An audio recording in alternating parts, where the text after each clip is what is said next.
The police department in Austin, Texas, has created a unique counseling program that provides immediate on-scene care whenever an incident of domestic violence is reported.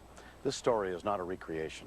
It's a look at a family violence team as they provide crisis intervention on a weekend in late May of 1994. Police department, open the door, please. Hello? Evening. Is your boyfriend here? Who's been beating you up? What's his name? And there's no reason in the world you should have to put up with this sort of abuse. Victims are very much in denial of what's going on in the situation, and they don't want to look at what's really happening. Somebody called in and said that he was beating you up. We get here and it's pretty obvious that somebody has beat you up. If he's been beating on you, the law says we're going to take him to jail. This has happened before. She's got the phone number up there and stuff. She's had problems before. We know that you're scared, and we know that people are afraid to file charges, so we do that for them, so it's not your fault, okay? So what's his name? Spell it, Leslie. Many times they're saying, I don't want him arrested, I just want him to stop. And that's very simplistic thinking, because it's not going to happen. If they continue in this pattern, if they don't get some help, they could end up dead. Melinda went back to her apartment the next day and refused any further help. When we continue. The windshield in the van was completely shattered. She seemed to be extremely frightened that something was going to happen to them back at the house.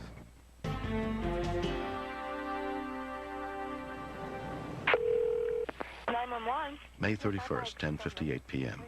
Another call for help comes into the Austin police. Got very angry and threw something at my car and it broke the windshield. Do you live there too? Yes, I do. 3616 from a family disturbance that just occurred. The call is waiting at the 7-Eleven. 41-year-old Jan Barstow had driven to a nearby convenience store and called for help. Officer David Espinoza responds. The windshield in the van was completely shattered. She seemed to be extremely frightened that something was going to happen to them back at the house. We went with her straight over to their home. Yes? The man Jan shares a house with had broken her windshield during an argument. We've been out to this address a number of times, and each time there's been some sign that there's been violence, but unless someone will press charges, or unless we can determine what's happened, that someone has assaulted someone else, there's nothing we can do. Well, finally, she produced a photograph of what has been going on. And I mean, it's not pretty at all. Victim services counselors Patty McDavid and Ray Ramirez arrived to talk to the family. Go ahead. Well, our window of opportunity is at the time that they are totally emotionally engrossed in the incident that's occurred. I don't know exactly how to explain what happens. He goes into rages, or he just gets angry and wants to force everything to be his way. Sterling was in the bedroom crying. And Sterling is who? My baby brother. That's usually when he gets angry, is when Sterling cries. And after about an hour of crying, of hearing the child cry, I came downstairs to find out what was going on. And she says, well, nobody wants to watch the child, and she was working on the computer. Leah started yelling at Mom, and then he told her to get out, and they stormed downstairs, and he slammed this door. She did what she normally does, and that's she gets in the car and she drives off and leaves everybody here. And she started to back out, and Leah went out there with Sterling, and he got a rock, and he told her to open the door, or he was going to break a window. I had a rock in my hand, and I threw it. The kids were crying? They were trying to stop him? I'm not a violent person. I have a very, reputable position at work and everything. It happens a lot, but it never really, gets this bad. They usually don't. Mom usually doesn't get hurt very often. I thought it was getting better until tonight, and I don't know what set it off. That's not an issue, because the important thing is that you're taking the steps now to try to protect yourself. Am I supposed to go pay rent someplace else while somebody's living in this house and I'm paying for half of it? That's not fair either. Of course this is wrong. Of course I shouldn't be throwing rocks, but I also shouldn't be sitting in this car.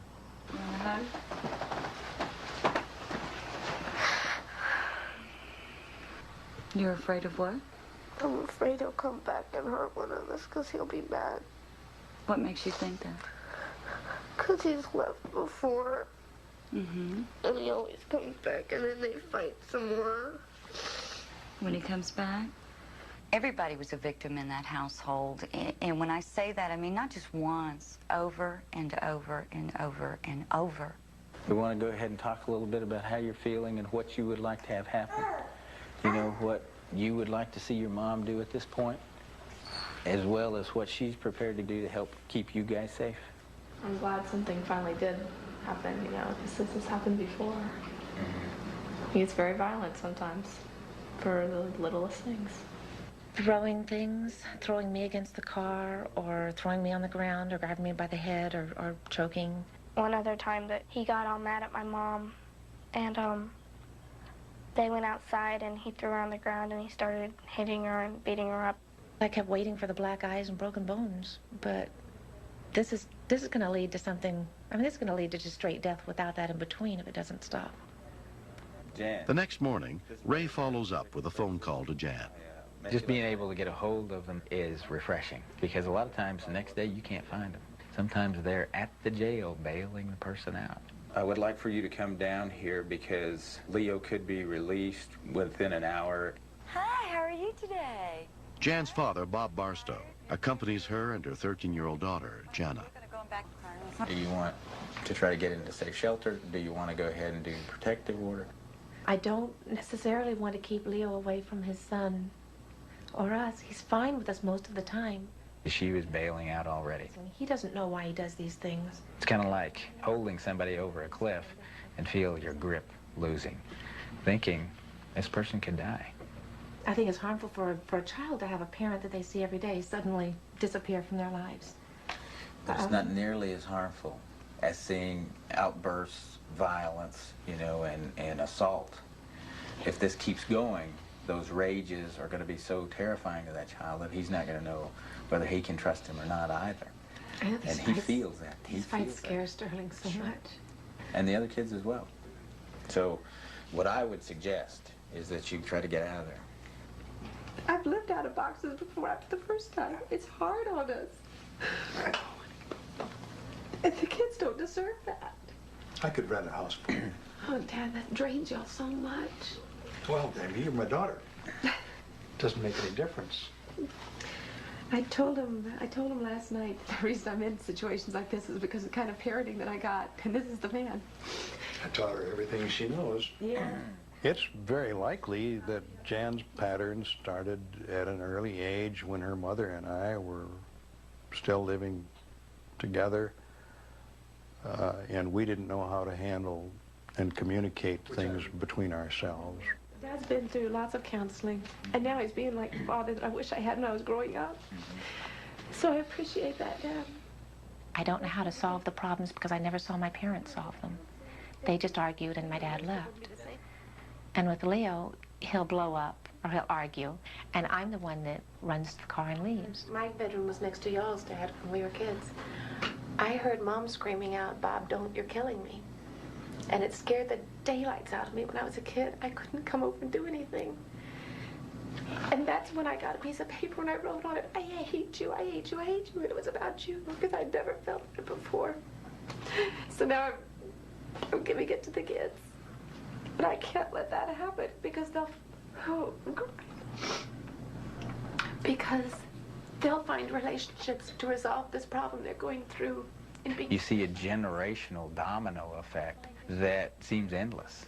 Right at that moment was an opportunity to go ahead and interrupt that cycle of violence.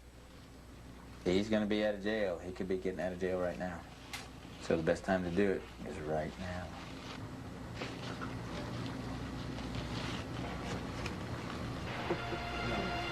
I will not let this go on again the way that I have allowed it in the past. I will file every time there is something like this. I've seen the value in it now. And I need to do that for my own protection and for the children's. I'm clear about that. Jan decides to file the police report needed to investigate a past incident. Thank you. I want them to have a supportive family, one that nurtures, one that doesn't cause fear and fright. We don't have that right now. Leo wouldn't have been taken away if he hadn't have gotten out of control. The bear.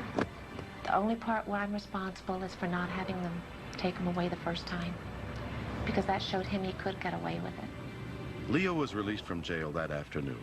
He pleaded guilty to an assault charge for throwing the rock. Jan and her kids went to live temporarily with Jan's father. It feels good to stop it.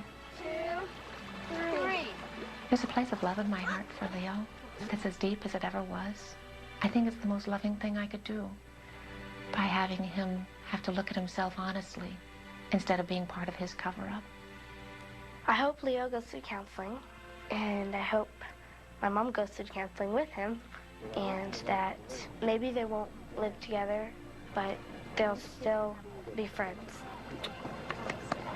This matter of passing things down from one generation to another doesn't stop till someone takes the responsibility to learn a different pattern. And if Jan doesn't, she's going to fail her children. 2.5 months later, Jan and her children moved to a new house of their own.